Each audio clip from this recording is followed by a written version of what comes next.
하나님의 말씀인 성경은 당시의 역사적인 그런 배경 속에서 1차적인 이 말씀을 받는 사람들이 있지만 시간과 공간을 초월하여서 오늘을 살아가는 우리에게, 그리고 우리가 처해 있는 환경 속에서도 하나님께서는 이 말씀을 통하여서 동일한 말씀을 하고 계신다라고 우리는 고백을 합니다. 오늘날의 여러 가지 혼란스러운 이 사회의 정황 속에서 그리스도인으로서 우리는 어떠한 우리의 삶의 자세를 가져야 할지를 오늘 본문을 통하여서 살펴보기를 원합니다. 먼저는 우리가 가져야 할 것이 무엇이냐면 하나님을 알아야 합니다. 이 모든 환경 속에서 우리는 더욱더 하나님을 알아가기 위해서 힘써야 합니다. 48편의 1절에서 2절을 보겠습니다. 여호와는 위대하시니 우리 하나님의 성 거룩한 산에서 극진히 찬양받으시리로다. 터가 높고 아름다워 온 세계가 즐거워하며 큰 왕의 성 곧 북방에 있는 시온산이 그러하도다 라고 말합니다. 위대하신 하나님을 극진히 풍성히 찬양하고 있는데, 특별히 어떠한 찬양을 드리고 있느냐면 터가 높고 아름다워 온 세계가 즐거워하며 북방에 있는 시온산을 말하고 있지요. 바로 이것은 예루살렘을 말하고 있는 것입니다. 예루살렘의 주인이 되시며 예루살렘을 다스리시는 왕 되신 하나님께서 예루살렘을 보호하시고 세계의 어떤 것보다도 가장 높이 세우시는 그런 하나님을 높이고 찬양하고 있는 것입니다. 오늘 본문을 보게 되면 고라자손의 노래라고 그렇게 표제어가 붙어 있습니다. 우리가 아는 것처럼 고라자손은 하나님의 은혜로 고라는 심판을 당하였지만 그의 자녀 가운데 살아남게 되었고, 특별히 성전에서 봉사하는 자들이 되었다라고 나누었지요. 하나님을 찬양하고 이러한 일들을 감당을 하였습니다. 이 본문이 48편이 고라자손의 이 노래가 되는데, 이 노래를 작성하게 된 당시의 배경이 무엇일까? 여기에 대해서 사람들은 두 가지를 말합니다.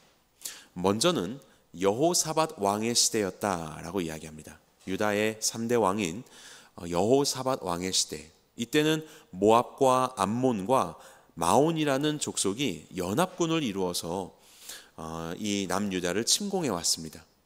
연합군 앞에서 그야말로 남유다의 백성들은 풍전등화와도 같은 상황이었거든요. 그래서 여호사밧 왕은 백성들과 함께 모여서 기도합니다. 이럴 때 단순히 어른들만 기도한 것이 아니라 온 아이들, 자녀들까지도 다 나와서 하나님께 이 어려운 상황들을 이기게 해달라고 그렇게 기도를 하지요. 그리고 다음 날이 되어서 이제 출정을 하게 됩니다. 연합군 앞에서의 남유다 군사 얼마나 초라했을까요? 그럼에도 불구하고 출정하고 있는 기도한 그 무리들에게 하나님께서 한 레위 사람을 통하여서 예언을 하십니다. 두려워하지 말아라. 놀라지 말아라. 이 전쟁은 너희가 하는 것이 아니라 나의 전쟁이다. 너희는 그들에게로 내려가라. 하지만 너희는 싸우지 않을 것이다. 내가 이길 것이다. 라고 하는 그 하나님의 말씀에 감동을 주셨습니다. 그래서 이제 출정한 군대들은 이제 이 연합군에게 나아가는데, 참으로 놀라운 것은 군사들보다 더 앞선 곳에 찬양대를 두었지요. 찬양대를 가장 앞세워서 하나님을 찬양하면서 진격을 하기 시작합니다. 그런데 어떤 일이 벌어집니까? 하나님의 놀라운 역사 가운데 연합군이 스스로들이 서로가 싸우며 자멸하게 되어버려서 퇴각하는 그런 일들이 벌어지게 되었습니다. 이스라엘 백성들은, 유다 백성들은 나아갔지만 그들은 하나님의 말씀대로 싸울 필요가 없었습니다. 하나님께서 이 모든 싸움을 싸워주셨던 것이지요. 그렇게 이스라엘 백성들은 다시 예루살렘 성 안으로 돌아오게 됩니다. 하나님은 그렇게 이 예루살렘 성을 보호하셨습니다. 그리고 두 번째로 배경으로 삼고 있는 것은 우리가 몇 차례 함께 살펴보았던 히스기야 왕 때입니다. 이 히스기야 왕은 남유다의 14번째 왕인 히스기야 왕 때에 아수르에서 사내립이 쳐들어왔지요. 상대가 되지 않는 싸움이었습니다. 그래서 나중에 히스기야가 그의 협박 편지를 성전 앞에 내어놓고 하나님께 기도하지요. 그리고 하나님께서 이제 함께 하심을 약속하게 됩니다. 이사야 선지자가 말합니다. 우리는 이길 것이다. 하나님께서 역사하실 것이고 사내립은 곧 그가 있었던 곳으로 돌아가게 될 것이다 라고 예언합니다. 그리고 나서 이제 전쟁의 날이 밝아왔죠. 그런데 이게 무슨 일입니까? 그들이 진멸당해 있었습니다. 하나님께서 하늘로부터 천사들을 보내주셔서 18만 5천 명의 군사들을 진멸하시고 그야말로 사내립은 다시 자신이 있었던 아수르 니느웨로 돌아가게 되었죠. 거기서 암살당하게 되는 이제 그런 일들이 있었습니다. 그렇게 하나님은 예루살렘 성을 지켜주셨던 것이지요. 이러한 배경 속에서 오늘 본문의 48편은 예루살렘 성을 지키시는 하나님, 이 성을 보호하시는 하나님을 노래하고 있는 것입니다. 그런데 우리가 한 가지 더 살펴볼 필요가 있습니다. 이 시가 그러한 배경 속에서 지어졌고, 그래서 이렇게 온전한 하나님의 성전을 바라보며 예루살렘 성을 바라보며 그 안에서 그렇게 노래를 불렀던 바로 이 시편 48편의 배경이 있었는데, 정작 이 시편 48편이 시편 안에 함께 포함되어서 사람들에게 불려지는, 또다시 불려지는 때가 언제였는가라는 것입니다. 그것은 바로 바벨론 포로 시기였습니다.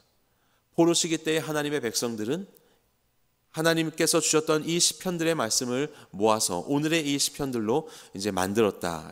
그 150편이나 되죠. 이렇게 우리가 이해를 하고 있습니다. 그러면 이것은 아주 놀라운 일이 되는 것입니다. 하나님의 성전, 저 거룩한 곳, 저 높은 곳, 그 아름답고 견고한 성전이 다 무너진 때이기 때문에 그렇습니다. 완전히 회파되어서 이방 군인들에 의하여서 완전히 회파되어서 심지어는 이스라엘 그 남유다 백성들이 바벨론으로 포로까지 끌고 와서 이방 땅에서 살고 있는 바로 이런 처참한 환경 속에서, 너무나도 힘겨운 상황 속에서 이들은 성전을 보호하시는 하나님을 찬양하는 것이죠. 성전을 보호하시고 이끄시는 하나님을 찬양하기를 결단하였다라는 것입니다.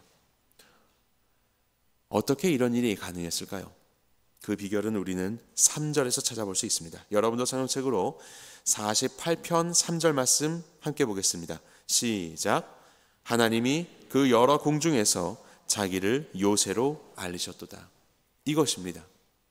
우리의 요새는 터가 높은 데에 있는 저 예루살렘 성이 우리의 요새가 아니라 진정으로 우리의 요새는 하나님이심을 이들은 발견했기 때문인 것이에요. 하나님이 우리의 요새시다.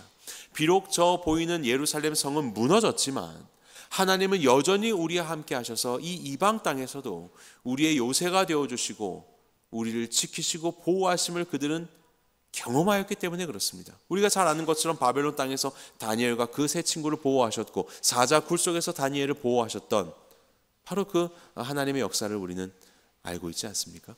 바로 이곳에서도 우리는 실패했지만 하나님은 우리를 떠나지 않으시고 우리의 요새가 되어주시는 하나님을 그들은 발견했던 것이죠. 그래서 그 하나님을 찬양하고 있는 것입니다. 우리나라도 마찬가지이죠. 우리나라가 어떻게 이렇게 귀한 나라가 되어서 마지막 때가 되어서 마지막 때에 하나님께 귀히 쓰임받는 많은 선교사들을 배출하고 신앙의 자유 안에서 이렇게 마음껏 예배하는 귀한 나라가 될 수 있었습니까? 어떤 특정한 좋은 사람, 좋은 리더의 결단에 의해서였습니까? 어떠한 정당과 어떠한 정치 이념 때문에 그런 것입니까?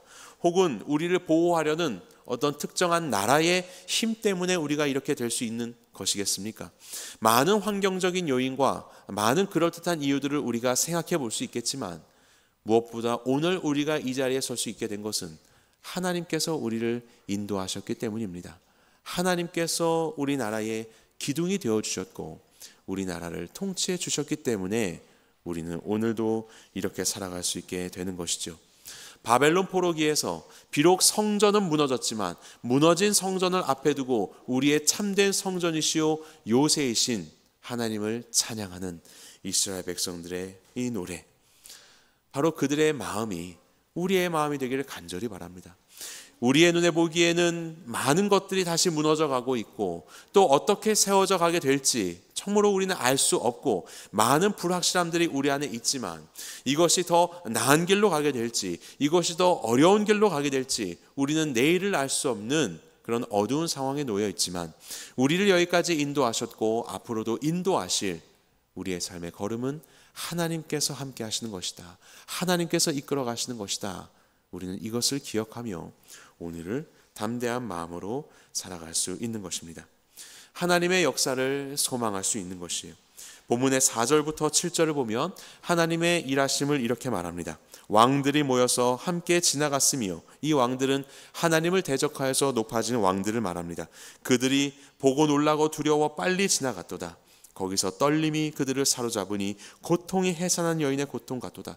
교만하였던 왕들이 떨게 되고 그들이 극심한 고통 가운데 놓여지게 될 것이다. 주께서 동풍으로 다시스의 배를 깨뜨리시도다 라고 말합니다. 다시스는 스페인을 말하죠. 아주 멀리 있는 곳입니다. 당시로 보면 거의 땅끝이라고 볼 수 있는데 먼 곳에 있는 배입니다. 지중해를 건너서 이렇게 먼 곳까지 가는 배는 그냥 작은 돛단배가 아니라 당시에 있어서도 이러한 큰 어떤 무역선, 크고 강한 무역선, 그래서 어떠한 풍파 속에서도 능히 견뎌낼 수 있는 강한 어떤 그런 배를 의미하는 것이죠. 그런데 그러한 다시스의 배가 주께서 동풍을 불게 하시자 깨뜨려져 버렸다라고 말하는 것입니다. 예수님은 바람에 대해서 이런 말씀하셨죠. 바람은 어디로부터 와서 어디로 가는지 아무도 모른다. 하나님보다도 더 높아진 세상의 왕들에 대하여서, 세상의 어떠한 유력한 자들에 대하여서 하나님은 그들의 교만을 꺾으시고 그들을 멸하시며, 이것이 도대체 언제 어떻게 생겨나는지 너무나도 급하게 바람이, 동풍이 불어서 그 강인한 것들이 순식간에 깨뜨려지며 무너뜨리는 일들을 하나님은 능히 하시는 분이시다라고 그렇게 말씀하고 있는 겁니다. 하나님은 이러한 능력의 하나님이신 것이지요. 세상에 거짓되고 교만한 자들에 대하여서 하나님은 능히 심판하신 분이십니다. 그렇기 때문에 우리는 이 하나님의 역사를 바라보며 하나님의 역사하심을 신뢰하며 오늘날 우리의 걸음을 하나님을 소망하며 걸어갈 수 있는 것이지요. 우리의 모든 변화되는 순간 속에서 힘있고 그럴듯한 것들을 붙잡으려고 하는 그런 마음을 넘어서 진정으로 우리의 힘 되신 하나님을 발견하고 그 하나님의 요새 되심을 알아가며 우리는 이 시기를 주께서 허락하시는 평안 속에 담대함으로 살아갈 수 있게 되는 것입니다. 그래서 우리에게 주는 두 번째 교훈이 있다면 그것은 바로 하나님으로 인하여서 위로하라라는 말입니다. 하나님으로 인하여서 위로하라. 어렵고 힘겨운 이 시대의 많은 백성들을 우리는 위로해야 할 것입니다. 8절 말씀 보겠습니다. 우리가 들은 대로 만군의 여호와의 성 우리 하나님의 성에서 보았나니 하나님이 이를 영원히 견고하게 하시리로다 셀라라고 합니다. 고라 자손에게 들려진 바가 있던 것 같습니다. 하나님께서 이 예루살렘 성을 어떻게 사랑하셨고 어떻게 보호하시는가. 그것들을 지금까지는 듣기만 하였는데 이제는 그들이 본 것입니다. 그것이 여호사밧의 때든 히스기야의 때든 그들은 그것을 본 것입니다. 과연 하나님께서 이 성을 보호하시는구나. 그래서 들었던 그 하나님을 이제는 보게 되었고 이제는 본 그 하나님을 자신들의 말로 하나님을 찬양하게 되는 그러한 고라 자손이 되었던 것이에요. 바로 이와 같은 역사가 오늘날 우리에게도 필요한 것이죠.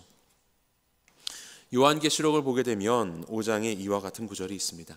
사도 요한이 하나님의 은혜로 환상을 보게 되죠. 그런데 보좌에 앉으신 이의 오른손에 두루마리가 있었습니다. 그리고 두루마리는 인봉으로 이제 봉해졌습니다.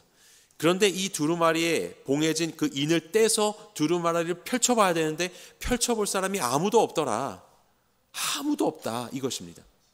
그런데 그 두루마리에는 어떤 것이 써 있냐면 그것은 바로 하나님의 심판과 세상을 향한 하나님의 심판과 또 하나님의 구원의 계획, 바로 이러한 하나님의 통치와 경륜의 내용들이 담겨 있는 것이 두루마리였습니다.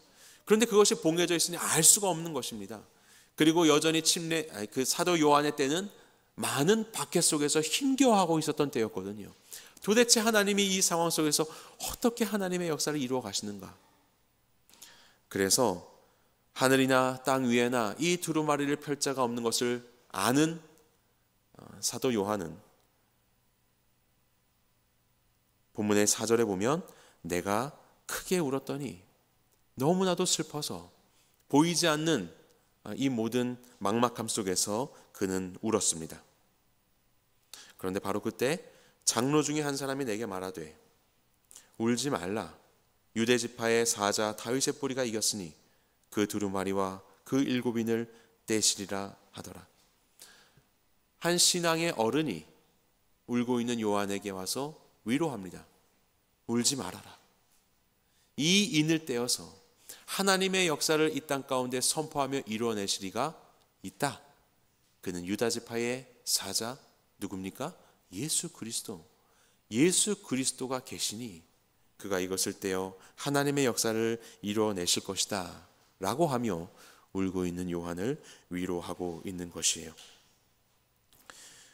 여전히 죄에 매여 종노릇하고 있는 우리네 세상과 우리의 인생 가운데 예수님께서는 이 땅에 오셔서 우리의 모든 죄의 질고를 대신 지시고 십자가에 못 박혀 죽으시고 부활하심으로 인하여 우리의 모든 죄를 사해 주실 뿐만이 아니라 다시 사신 그 생명이 오늘 우리와 함께 하신다는 것, 바로 이것이 우리에게는 큰 위로가 되는 것이죠.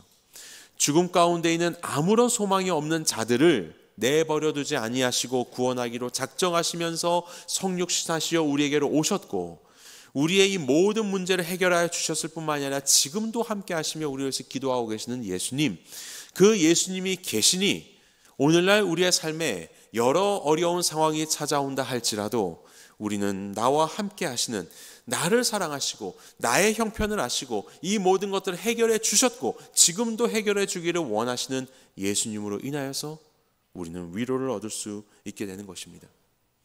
우리가 들었던 이 예수 그리스도에 대한 내용들이 이제는 보게 되었던 고라 자손의 고백들과 같이 우리 또한 바로 그와 같은 예수님의 부활을 보았던 수많은 제자들과 또 성경의 증언자들의 그 모든 고백 속에서, 그리고 우리의 신앙의 선배들의 많은 신앙의 간증과 고백 속에서 우리에게까지 전달해 와서 우리도 이 기쁜 복음의 소식을 듣게 되었고 주님을 만나고 영접하고 주님을 더 깊이 체험하게 되는, 주님을 보게 되는 역사가 오늘날 우리에게도 있게 된 것이지요. 그래서 이제 우리는 위로할 수 있는 자가 되는 것입니다. 참된 위로자가 되는 것입니다.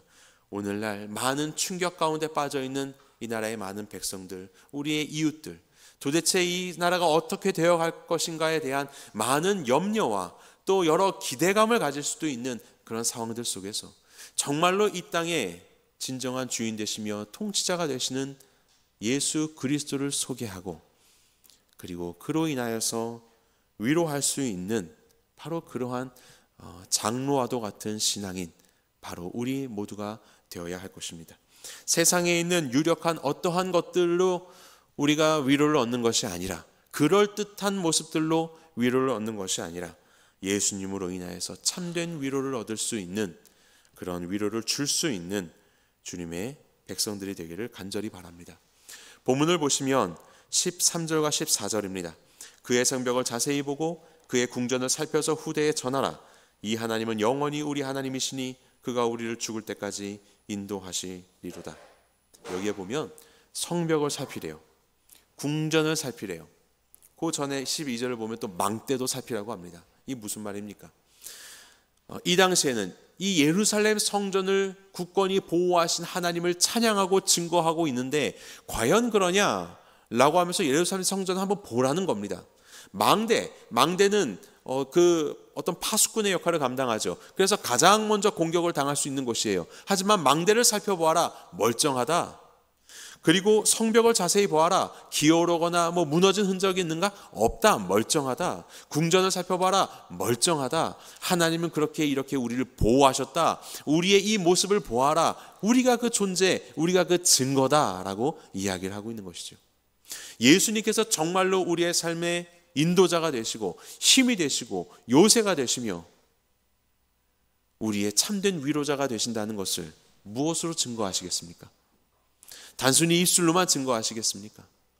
봐라, 이렇게 하나님의 성전이 멀쩡하다 라고 그렇게 이야기할 수 있는 것처럼 우리의 삶이 하나님 앞에 주권을 드리고 우리의 삶을 온전히 하나님 앞에 의탁한 자로서의 얻는 평안함과 우리의 삶의 담대한 모습들과 그럼에도 불구하고 세상에 있는 모든 한계를 넘어서서 사랑하고 섬기며 귀히 여기는 우리의 삶의 또 다른 세상과는 다른 그 모습을 통하여서 예수 그리스도께서 구원하신 인생이 어떤 인생이고 그가 구원하신 생명 그리고 그가 이루어 가신 하나님의 나라가 어떠한 나라인지를 보여줄 수 있는 바로 그러한 위로자가 되어야 되겠지요.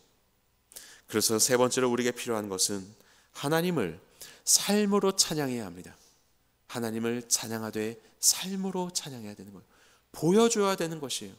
그래서 여기에도 보면 이렇게 해서 후손에게 후대에게 전하라라고 한 것처럼 아직 주의 복음을 모르는 많은 자들과 여전히 어둠 가운데 있는 자들에게 우리의 삶을 보이며 우리의 자녀들에게 우리 부모님들의 삶을 보이며 이러한 일들 속에서 우리는 이렇게 기도하고 이렇게 세상을 위로하며 살아가면서 예수 그리스도의 살아계심과 그분의 진정 내 안에서의 역사하심을 보일 수 있는 그런 그런 삶을 살아가는 것으로 하나님을 찬양해야 할 것입니다. 본문의 10절을 한 목소리로 읽어보겠습니다. 시작. 하나님이여 주의 이름과 같이 찬송도 땅 끝까지 미쳤으며 주의 오른손에는 정의가 충만하였나이다. 이스라엘 성전은 무너졌지만 우리의 진정한 요새가 되시는 하나님을 찬양하되 그 찬양이 땅 끝까지 모든 곳에서 찬양하는 바로 그러한 찬양이 되는 것, 그것을 노래하고 있습니다. 어떠한 곳에서나 어떠한 진영에서나 우리의 진정한 주인 되시는 하나님을 찬양하는 그러한 찬양, 그리고 오른손에는 정의가 충만하였나이다. 하나님의 성품을 말하고 있죠. 하나님은 정의로우신 분이시죠. 하나님을 그렇게 땅 끝까지 찬양하는 자가 단순히 입술로만 찬양하겠습니까? 하나님의 정의를 입술로만 고백하겠습니까? 그렇지 않지요. 정말로 하나님을 찬양하며 높이는 자라면 하나님의 성품을 닮아서 그의 삶의 모습을 통하여서도 진정으로 하나님을 높이는 자로서 살아가야 할 것입니다. 그래서 이렇게 하나님을 찬양하는 자들의 삶은 정의롭습니다. 그들은 정직합니다. 세상 가운데 하나님의 기뻐하시는 일들이 나타날 수 있도록 입술로만 찬양하는 것이 아니라 우리의 삶에서도 정의로우신 하나님을 우리의 삶에 담아내며 아무리 작은 것이라도 내 삶에서 하나님의 정의가 실현되는 것을 위해서 살아가는 그러한 삶의 모습을 통하여 우리는 땅끝까지 하나님을 찬양하게 되는 것이죠. 그리고 마지막 한 구절 14절 보도록 하겠습니다. 함께 읽겠습니다. 시작. 이 하나님은 영원히 우리 하나님이시니 그가 우리를 죽을 때까지 인도하시리로다. 그 하나님은 영원토록 우리의 하나님이시다. 그분은 영원토록 나의 요새시며 우리를 인도하시는 이고 언제까지? 우리를 죽을 때까지 인도하시리로다. 다른 말로 표현하면 내가 죽는 그 순간까지, 땅의 끝까지 뿐만이 아니라 나에게 허락된 시간의 끝까지 나는 하나님을 요새로 의지하고 그분을 찬양하며 그분을 높이며 살아가겠다라고 하는 고백입니다. 신실하신 하나님 앞에 나도 신실한 성도가 되어서 하나님을 찬양하는 삶, 하나님을 높이는 백성다운 하나님의 성품을 닮아가는 삶, 세상 가운데 하나님의 통치를 나의 삶의 작은 영역에서라도 이루어 드리며 그렇게 하나님의 나라를 확장시켜 가는 삶, 그러한 삶을 죽을 때까지 살겠다고 하는 우리의 고백이기도 한 것이죠. 하나님께서 하신다. 하나님께서 인도하신다. 바로 이렇게 하나님이 이 모든 것들의 주인 되신 것을 고백하며 이것을 고백하는 우리가 할 일은 그 하나님을 우리의 삶으로 찬양하는 것입니다. 우리가 만나는 이웃들에게 그리고 우리에게 허락된 그 시간들 속에서 나의 하나님이 어떠한 하나님인지를 우리의 온 삶을 다하여 드러내고 바로 그 드러냄 속에 많은 백성들이 두려움과 막막함과 어두운 현실 가운데 놓여 있지만 우리의 삶의 모습을 통하여 하나님을 발견하는 빛을 볼 수 있다면 그것이야말로 하나님께서 참으로 기뻐하실 주님 앞에 올려드리는 찬양의 삶이 될 것입니다. 이 삶을 살아내시는 새누리 모든 성도님들 되시기를 주님의 이름으로 간절히 축원합니다.